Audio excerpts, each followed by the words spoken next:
Hi everybody, Adriana Tark here with Best Life Realty. Hope you guys are doing awesome. So today guys, I know it's been a little while, but today I'm going to go over a little bit of an educational video today for you guys. I know if you haven't seen lately, the market's definitely heating up, and what was going on down in the Front Range has finally started to catch up with us here in our local Morgan County market. So we are going to talk today about escalation clauses. So escalation clauses have been around for quite a while, but they're becoming a lot more prevalent now with the increased number of buyers, and then most houses having multiple offers with various escalation clauses. So as a buyer and as a seller, both, I think it's a good idea for you guys to have a little bit of an understanding of what escalation clauses are and how they work, and more importantly how they can affect you, the buyer and the seller. So for starters guys, what are escalation clauses? Escalation clauses is a clause that we would put in the additional provisions of the contract, so in the very bottom part, and it would increase your offer price as the buyer in set increments over competing offers. So this, like I said, is used a lot in primarily cases where there are more than one offer for a specific property, which if you've tried to buy a house lately, that's just about every house. So they are being used a lot.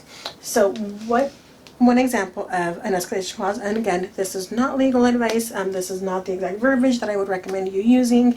Definitely consult with either a lawyer or your own independent real estate agent to help you come up with an escalation clause. This is just an example and not legal advice.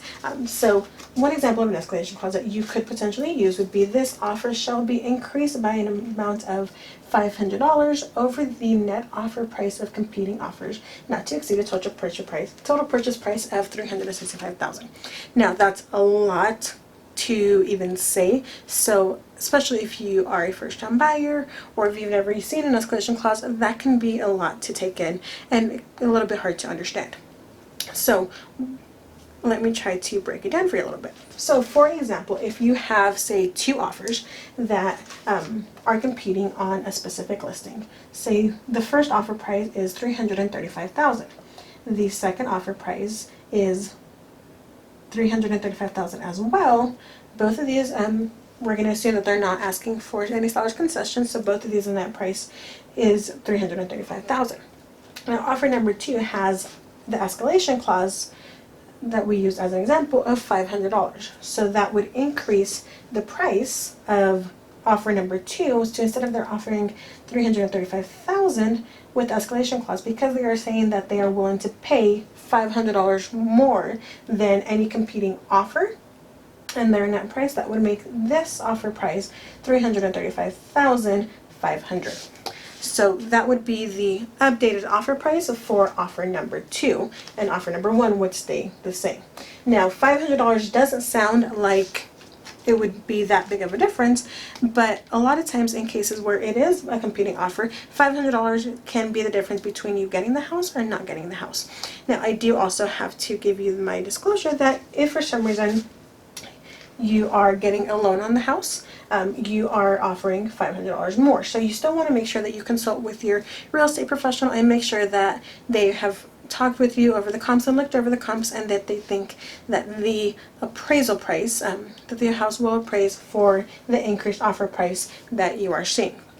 Now of course this is not an example, as I said, of something that you should be putting in there. I have seen escalation clauses that vary from net offer price, that add an extra $1,000, that add $2,000, whatever you and your lawyer or real estate licensee come up with as how much higher than competing offers you want to go.